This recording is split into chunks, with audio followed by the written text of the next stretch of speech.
I've been a huge fan of the organization for the last couple of years, and I became a member.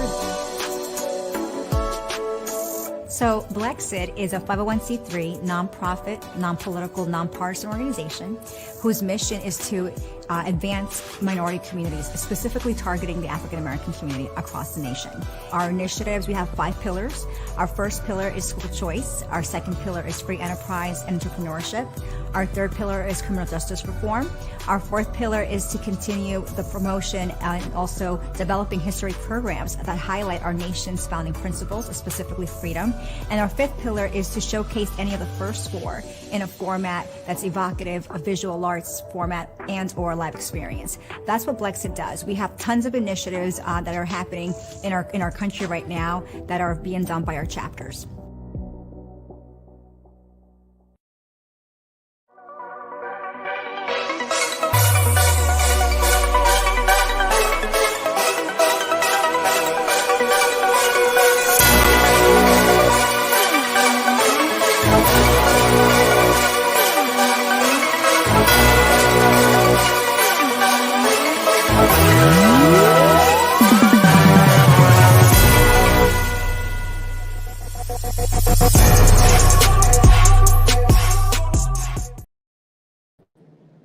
And welcome to Liberty and Freedom with Porsha and Brian. I am the host, Brian Bledsoe, along with Porsha Jackson.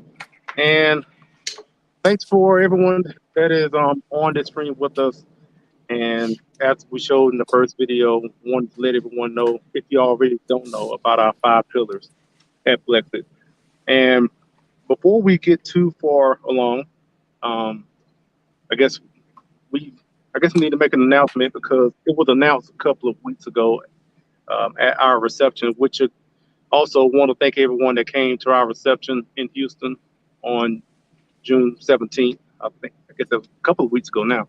Also, thank everyone for coming to our social in Dallas on Thursday as well. But also, so the announcement is, so we announced at the reception that yours truly is now the state director for Blexit, Texas. And so that's really it. Yeah, I mean, it just kind of came out of nowhere. So I have more to say as far as what to expect. Nothing really different from what we're already doing. There are some things I am looking to do with the organization when it comes to next year, especially when it comes to the legislative session and stuff. So anyway, we'll get into that in the months leading up to it. But yeah, so just want to make that quick announcement. So Porsha, how you doing? I am well. I'm well. Congratulations. That's a big deal. Yeah. That's awesome. Very proud of you. Yeah.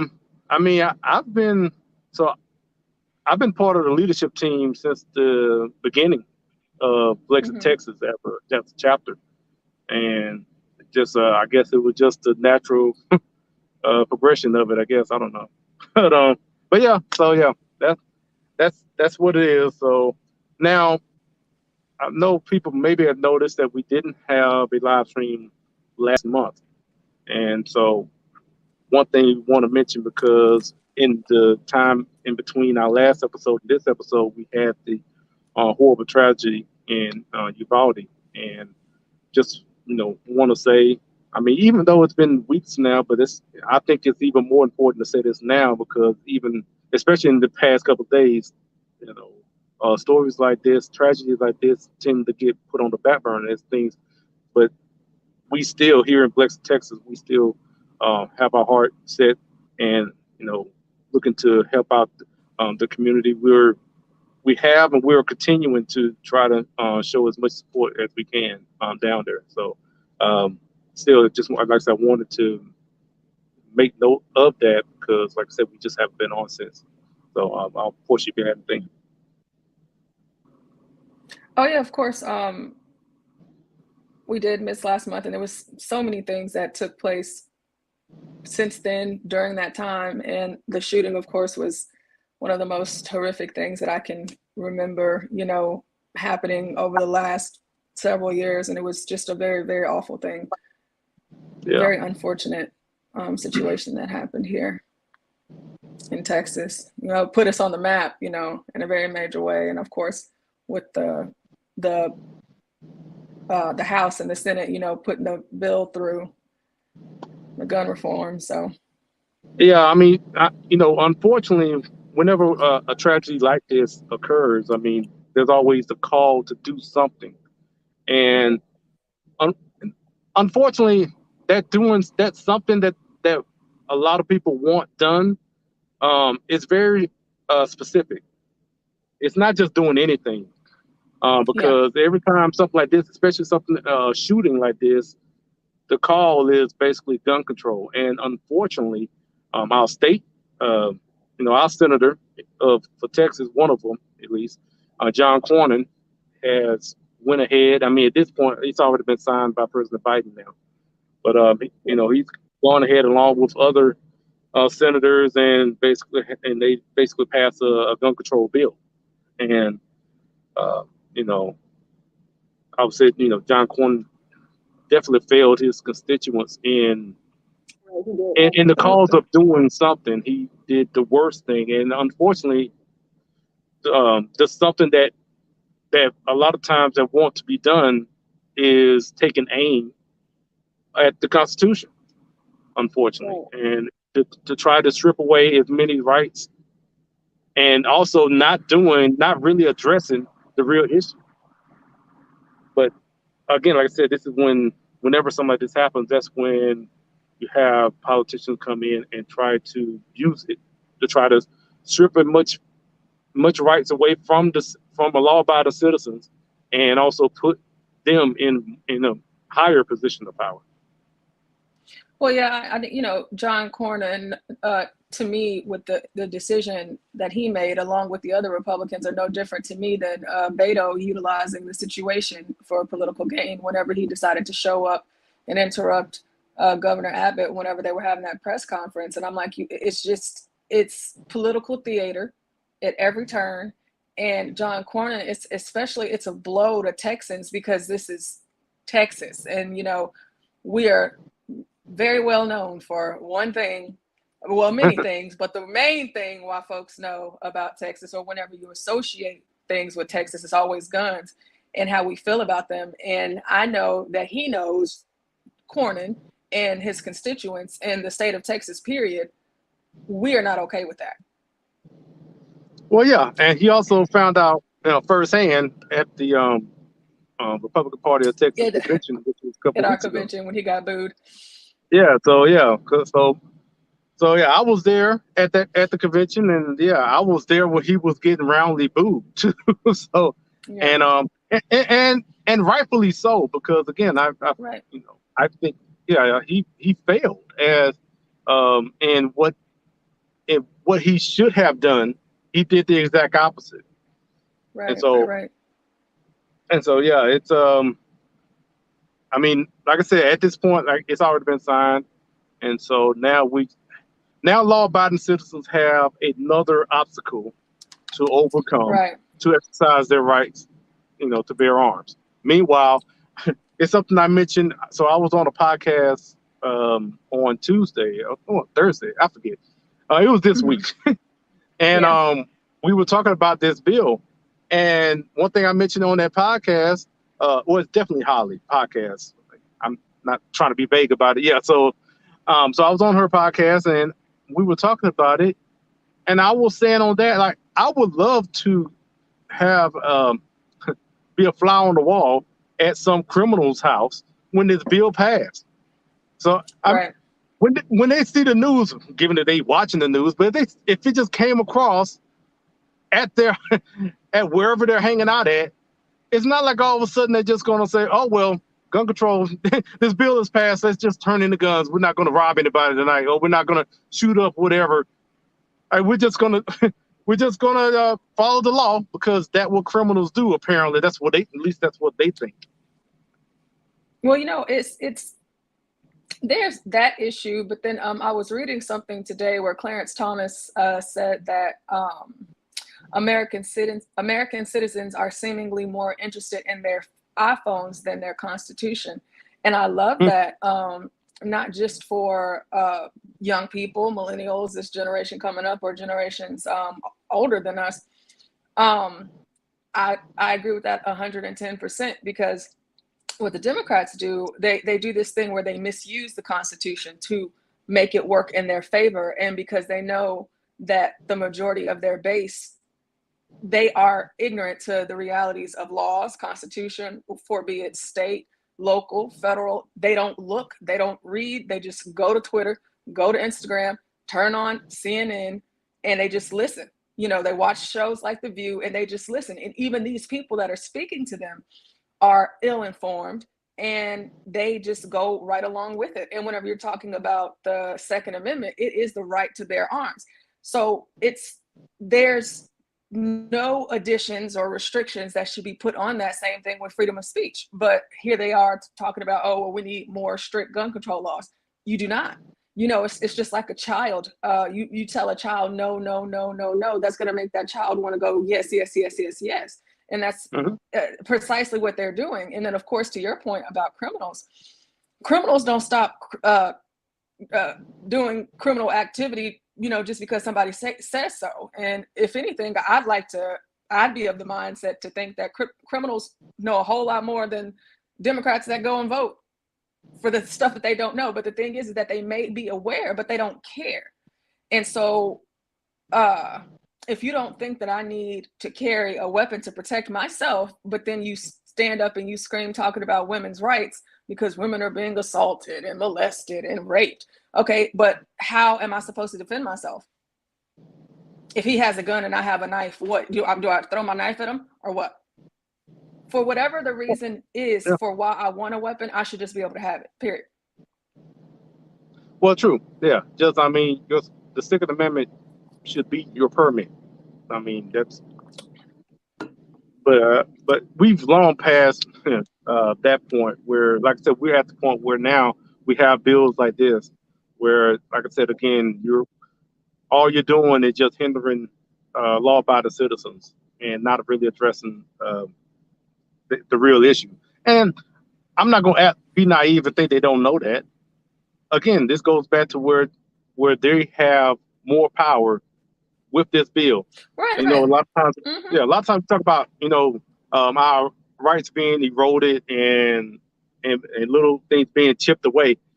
What happened with this bill was a big chunk that got chipped away with this bill. And possibly something could happen if things change in the midterms. But this shouldn't even have happened in the first place. So we shouldn't have got here, but this is where we are. And honestly, as bad as it is and as unfortunate as it is, I am extremely optimistic for the midterms. I'm actually excited. I cannot wait, because what they are doing is they are just we don't have to help them out at all, because they're doing everything wrong themselves. And it's like, I just want them to keep on doing it, because y'all keep going, y'all keep pushing, and they are just making everybody walk away from them. We're not doing it. It's you all. Whenever that Black woman stood and she took the stand and she talked about how her son was murdered, and he it was a stray bullet, you know, and for y'all to do something like that in the communities that it would impact the most. I just love whenever they love Black folks when it's convenient. Oh, so you don't think that these people that's even for here in Texas, if you Oak Cliff, Stop Six, Eastwood, Highland Hills, Southside, y'all don't think Austin, Houston, the wards, you don't think that the people that are living in those neighborhoods don't need to protect themselves from people that are committing crimes and terrorizing these neighborhoods? And you have a Black woman who, I mean, her testimony was riveting to me. And it's just like, oh, no, forget her. Whatever. Yeah. Forget, you know, the parents that tried to go into the school with their own firearms and take matters into their own hands because the cops weren't. Yeah. No, forget them. Now, so you mentioned, Clarence Tomlinson. So that actually goes into the next topic we're going to talk about. But before we get to that, I want to play a clip from Dr. Carol Swain and also another clip from Blexit. Abortion has taken a tremendous toll in the Black community. There are cities like New York City where there are more Black babies being aborted than are being born. And there are other big cities where more Black babies are being aborted. And you see the abortion clinics in minority neighborhoods. And some people argue, well, that's not because we're targeting minority people. It's just that they have a greater need or land is cheaper there.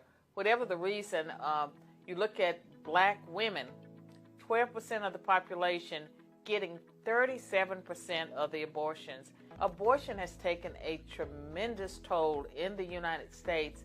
There have been more than 55 million Black babies aborted since 1973. There would be more Black people in America if it were not for abortion.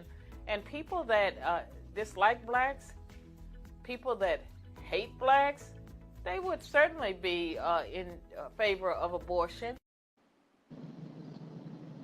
Yep. So past couple of days, we've actually had Roe v. Wade overturned, and also in the fact that Roe v. Wade started in Texas.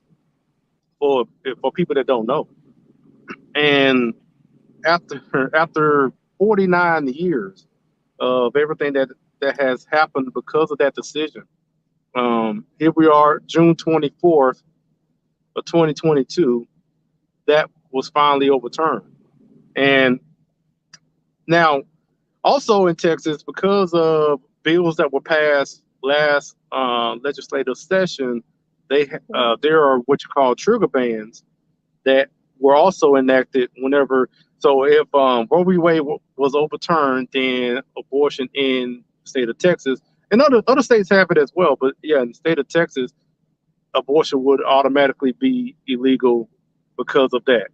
Now, there's other little provisions that actually have like a 30-day wait to it, but essentially at this point, because you were seeing Planned Parenthood was letting their I don't even really want to call them patients because for what they be doing, but they were saying they're not having any appointments. Any more abortion appointments were scheduled because of the decision. Now, what we've been talking about, whether we're talking about this issue of Roe v. Wade being overturned, and even in what we were talking about earlier with the gun control and everything, a lot of this comes back to something that we here at Blexit we want to promote is personal responsibility. And in both cases, personal responsibility is a very important aspect, whether we're talking about guns or we're talking about abortion. So I know we showed like our 5 pillars, so this is not one of those pillars, but one of the things we do promote is personal responsibility. And I think these two issues really highlight how personal responsibility plays out in your life. Oh, yeah, for sure. Personal responsibility would be at the very top of the list. Although I do understand that what I might think is good, some people might not. what I might think may be best for me, they may not think it may be best for them because of how they were taught, whatever their beliefs were and things like that. So I understand that.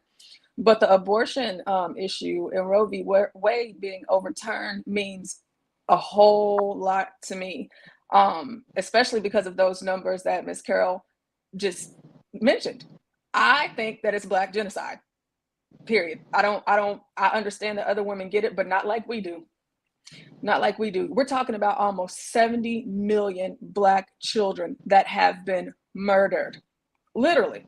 And now they call it what you want, clump of cells, my body, my choice. It wasn't our body, our choice for the last 2 years with COVID, so I don't want to hear it. A man shouldn't have a say-so over what a woman does with her body. Apparently, men are women and women are men, so that's no longer an issue. They're so ridiculous. But whenever you talk about Planned Parenthood and Margaret Sanger, the harmful, deviant, just the eugenics and the getting rid of the Black population. And then for the life of me, watching these Black women on TV just root for this Obama, the nerve of him, and all of these other people. You guys know, and y'all are trying to clean up her background. She told you why she wanted to create abortion clinics and the contraceptions and to do all of these other things. And whenever you don't ask yourself a very simple question, why are abortion clinics only in Black neighborhoods, minority neighborhoods? Why? The largest clinic in the country is in Houston, Texas.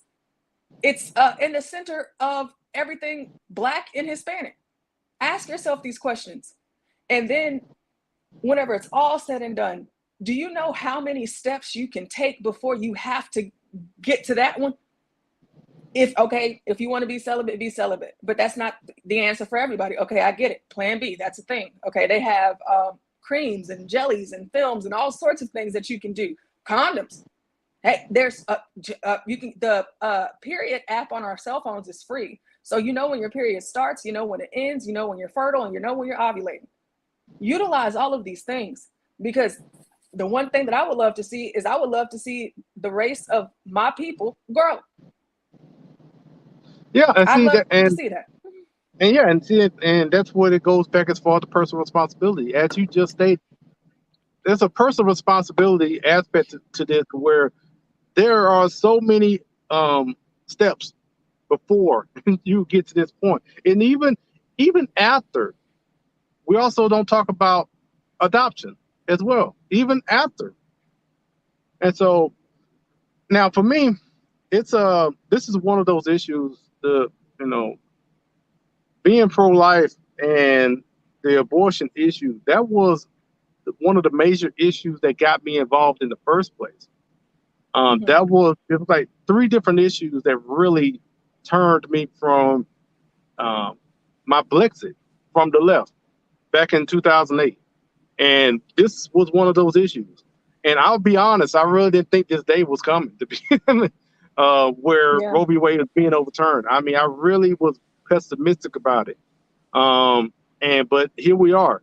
And, I couldn't believe it. Like, it's one of those things where, like, where you were. At least for me, I know where I was when that happened. I think I'm going to always remember that, because I'm like, even though the opinion was leaked a couple of months ago, I was still wondering if something's going to happen in between to that it may not happen still, because it was and so I may do it's still like mind blowing. Yeah. I mean, if you've been on my social media the past 2 days, you're probably sick of me, because I've been posting memes like every other minute almost. Like, it's nothing but stories of different Roe v. Wade. It's all Roe v. Wade overturned for the past 2 days. And like I said on there, I mean, it's not going to stop. It'll stop by Monday. But matter of fact, it stopped while I'm doing this, because once I get off of this, I'm going right back to posting more stuff. So but yeah, I mean, so one of the things I mentioned and about this particular decision is that because of the direct effect of millions of lives with this overturn of Roe v. Wade, personally, I think this is the most satisfying singular act from a branch of government in my lifetime. I can't think of anything else, mainly because of the direct effect of people's lives. Because this issue of abortion was a literal life and death decision. And yeah, and so for me, there's always victories here and there, but personally, I just think this is the most satisfying I can think from the time I've been involved, put it that way. Because like I said, I've been involved since 2008, and there's been little things here and there, but this here was something else. It's probably, yeah. Yeah, so it's very powerful. And I don't have social media, but if I did, I would be posting about it. But I can't stop talking about it, and or thinking about it, because it's just such a wonderful, beautiful thing to me. I mean, it's just like life, more life. Why wouldn't you want more of that? But again, I think that this is going to be the one thing for a lot of our women, a lot of our Black women. Hey, get yourself together, make better choices, But then there's also a beautiful thing that's coming out of this for me is how now it's okay for white people to say the N-word. In reference to Clarence Thomas. Mm-hmm. They have gone beyond the Toms and the Coons. Yeah. They just went straight. They went straight for they took the dagger and went straight to the heart. It's just like, let's just this Black man. And then the other Black, because when I saw that Samuel L. Jackson made that post, I said, see, Black folks used to do this thing where we kept stuff in-house, but now y'all putting all of this stuff on the internet. Now white folks think it's okay for them to go ahead and be disrespectful towards other racist completely to other Black people because y'all don't like their opinions. And I love it so much so for the day that he set on trial. And he said, this is a modern day lynching of a Black man. And this was back in 1991. It is 2022. And look at how God has moved and used this man. And nope, he ain't Black though. It's like, okay, y'all keep on. Just tell us how you really feel. See, us on the right, we know how they feel. But go ahead. Just say the quiet just say the quiet parts out loud, because that's what you're seeing in a lot of these issues where they're the left is just kind of just really not holding back. And this is with this Roe v. Wade thing, this definitely this has really got them very upset. So now we're almost at the end, but before we give our final thoughts, let's play one more video from my Blexit. Matter of fact, I didn't play it after I played Dr. Carol Swain. After hearing it, I did. I was supposed to, then I forgot. So here we go. I went to college in the early 2000s. College campuses were very liberal.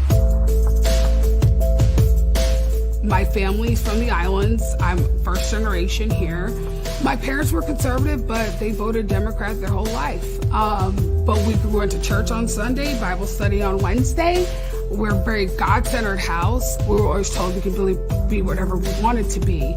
There was never a victim mentality. The reason why I do Blexit is to help save our nation and to help save our community. I couldn't stand watching the Summer of Love. That's really what got me to Blexit. It truly did. I was so angry sitting on the couch. I was actually watching Brandon Tatum. I think I felt his rage over Instagram, and I was like, and he kept wearing a Blexit shirt, and I said, I have to join this. Whatever this is, it looks like it's doing what it needs to do, I'm going. It's been the mission, the goal, the pillars. Everything has aligned with my principles and values, and I joined and I haven't looked back. That's awesome. Love to hear it. Every time. So, Porsha, what you got going on in the next month or so? Work, school, politics. I have to look at my calendar. I have so many things going on. I don't even know my name sometimes. That's how bad it is.